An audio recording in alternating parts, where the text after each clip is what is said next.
সম্প্রতি সাংবাদিক তসনিম খলিল মন্তব্য করেছেন, আপা ফিরবে না, কারণ গণ অভ্যুত্থানে পতিত স্বৈরশাসক ফেরে না, যা রাজনৈতিক অঙ্গনে ব্যাপক আলোচনার জন্ম দিয়েছে। তবে এই বক্তব্যের পুঙ্খানুপুঙ্খ বিশ্লেষণ করে কড়া সমালোচনা করেছেন পিনাকি ভট্টাচার্য। তার বিশ্লেষণে তিনি দেখিয়েছেন, খলিলের তথাকথিত আপা না ফেরার বক্তব্যের অন্তরালে মূলত একটি রাজনৈতিক প্রকল্প লুকিয়ে আছে, আওয়ামী লীগের পুনরাবির্ভাব নিশ্চিত করার একটি সাংস্কৃতিক পুনর্গঠন পরিকল্পনা। সাংবাদিক তসনিম খলিলকে নিয়ে পিনাকি ভট্টাচার্য কি বললেন, সেটি থাকছে আমাদের আজকের এই আয়োজনে। রাজনৈতিক অঙ্গনের নানান ইতিহাস ও তথ্য পেতে আমাদের চ্যানেলটি সাবস্ক্রাইব করে বেল বাটনটি প্রেস করে রাখুন।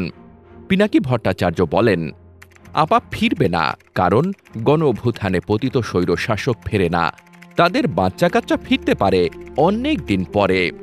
গরিবের স্নোডেন তসনিম খলিল, এই জ্ঞানের কথায় আপনারা কি বুঝলেন? হাসিনার বয়স কত?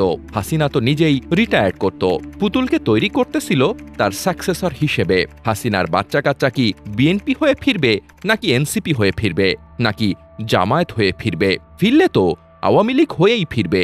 হাসিনা ব্যক্তি হিসেবে ফিরল নাকি ফিরল না, এটা তো আলাপের বিষয় হইতে পারে না। আলাপের বিষয় আওয়ামী লীগ ফিরবে কিনা।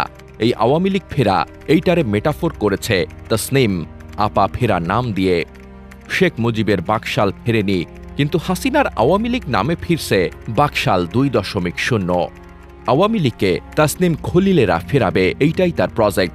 গোপালগঞ্জ নিয়ে আহাজারি, আওয়ামী লীগ নিষিদ্ধ নিয়ে আহাজারি, আওয়ামী লীগকে ভোটে দাঁড়াতে দেওয়া নিয়ে ওকালতি, এই সবই আরও লীগকে ফেরানোর চেষ্টা।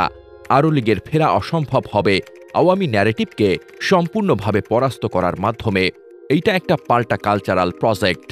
হাসিনার পতন হইছে কালচারাল পাল্টা ন্যারেটিভে। সেই ন্যারেটিভ লিবারাল সেকুলারেরা তৈরি করেনি। রাজপথে জেহাদি জোশ নিয়ে, শহীদি তামান্না নিয়ে ভয় ভাঙ্গা যারা নামছিল, তাদের কারা এই জায়গায় নিয়ে আসছিল, সেইটা তসনিম খলিলেরা জানে। এইটাই তসনিম খলিলদের ভয়। এই পাল্টা কালচারাল ন্যারেটিভের সেন্টারে আছে বাঙালি মুসলমান আত্মপরিচয়। আসল ভয় এইটাই। বর্ষা বিপ্লবে রাস্তায় বৃষ্টিতে অবগাহন করে নামাজ, ধানমন্ডি 32 নম্বর ভাঙার সময়ে আল্লাহু আকবার ধ্বনি ওদের বুকে কাঁপন ধরিয়ে দেয়।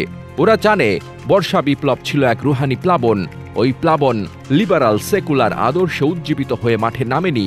তাই ওদের আওয়ামী লীগকে দরকার, আবারও 100 বছর দাসত্বের শৃঙ্খল যেন পড়াতে পারে।